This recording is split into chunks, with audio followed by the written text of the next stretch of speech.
Moi, j'exhorte les pasteurs de Côte d'Ivoire à être courageux.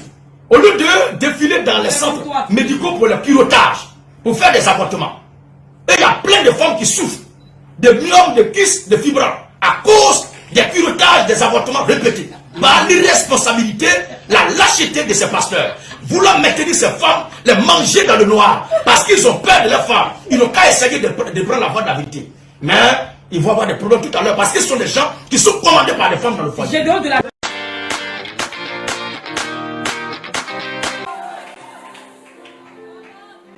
Et d'ailleurs, je vais te dire une chose. Quand tu dis, bon, c'est biblique.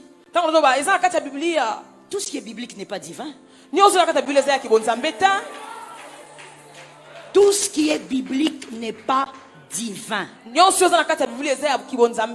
meurtre de David, David tue Uri, c'est biblique, mais ce n'est pas divin. Qui t'a dit que tout ce qui est écrit est divin? Dans ce qui est écrit, il y a le divin et il y a aussi les enseignements. Parce que le meurtre de David est biblique. Toi, tu veux aussi aller tuer quelqu'un?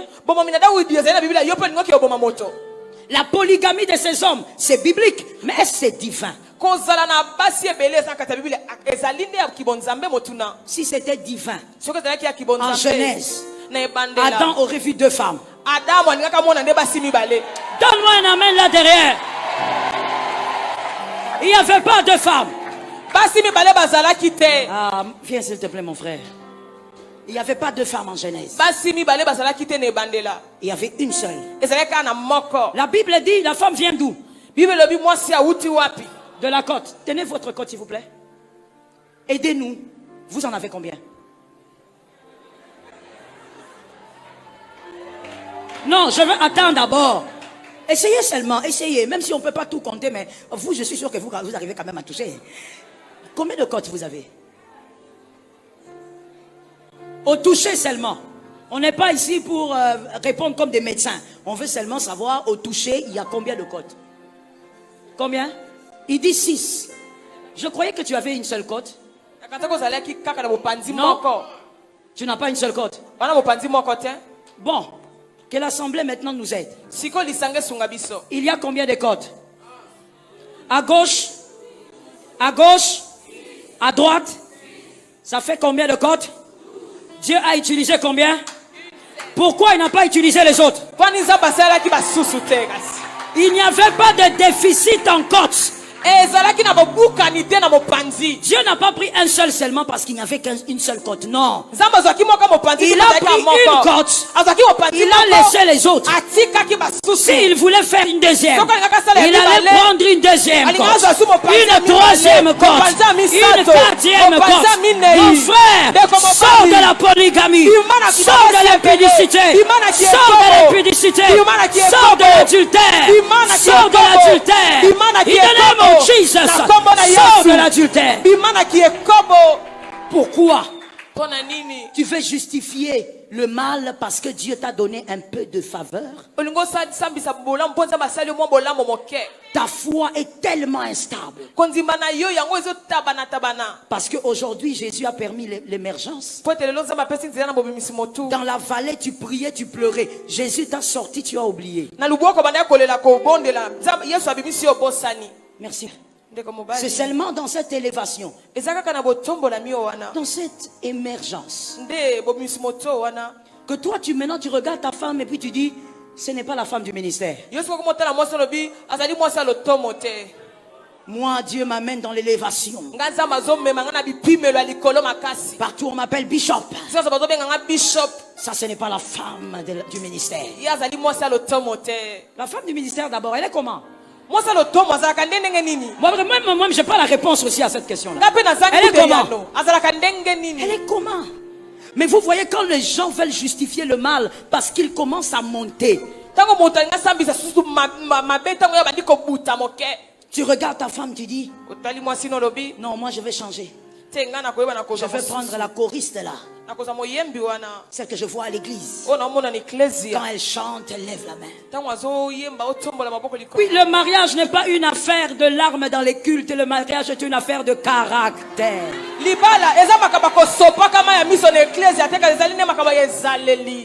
Je dis à quelqu'un, la femme de la vallée, l'homme de la vallée, reste avec. Dans l'émergence, reste avec. Si tu constates que ta femme a des lacunes, envoie ta femme à l'école. Tu constates que ton mari a quelques lacunes, envoie ton mari à l'université. De toutes les manières, une vie qui arrête d'apprendre est une vie qui commence à se mourir. Toute ta vie, même si tu as un master, un doctorat, continue d'apprendre. Attention, que ta foi soit ferme.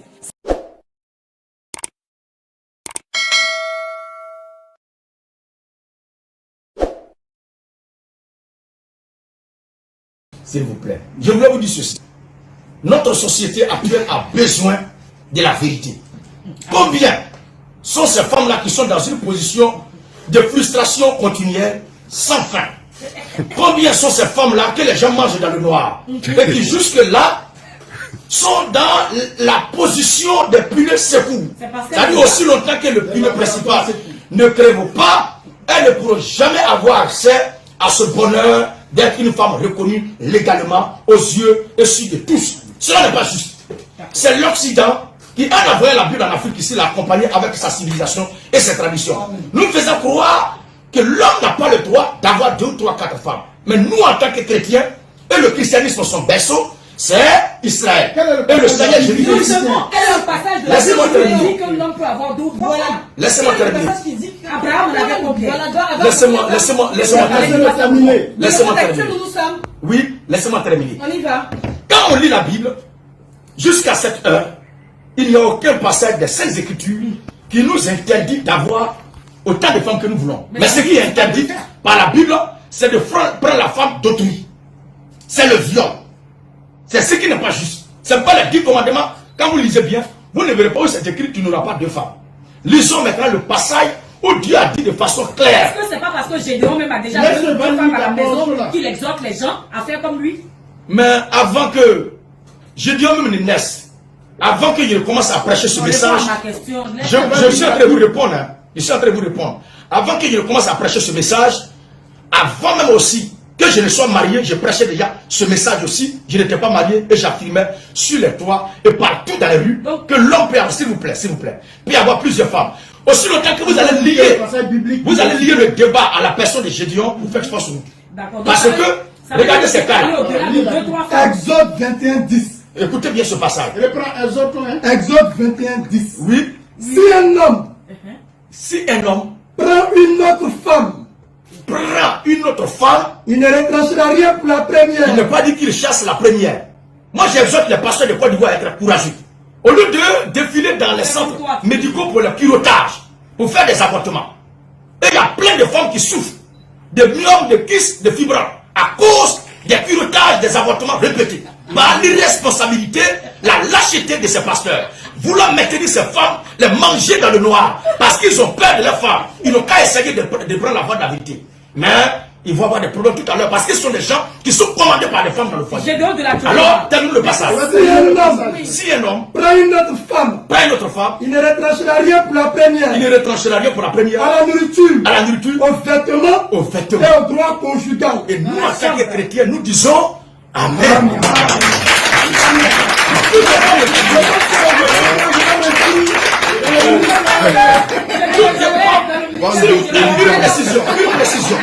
Une précision.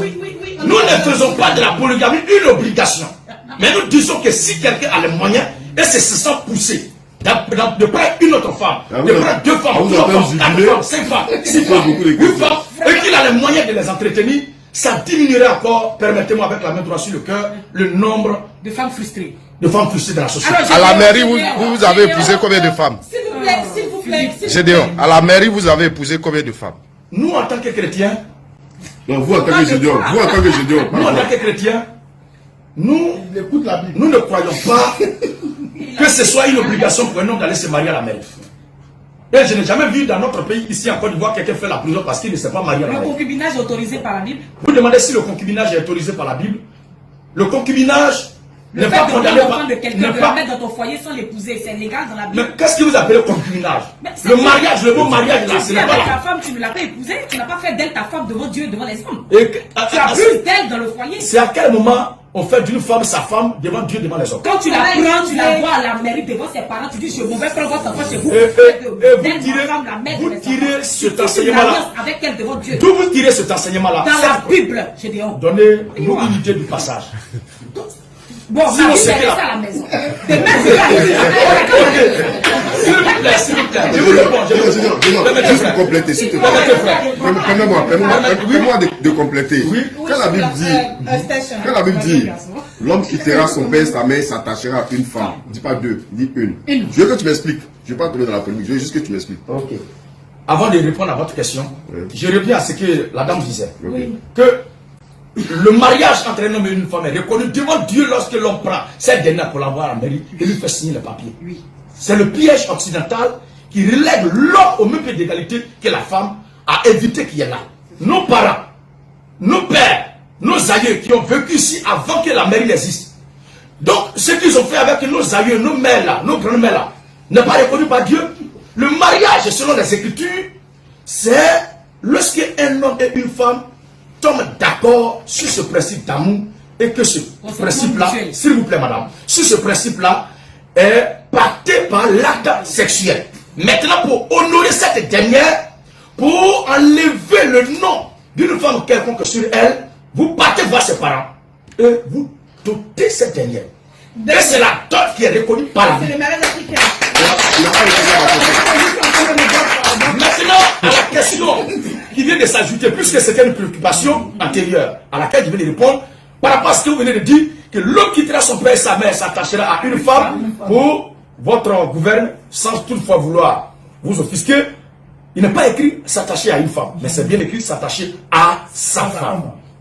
Sa femme, c'est pas au pluriel, hein? Nous n'avons pas, nous ne sommes pas en train de parler du nombre. Je suis en train de parler d'abord de ce qui est. L'homme quittera son père et sa mère et s'attachera à une femme. À sa femme.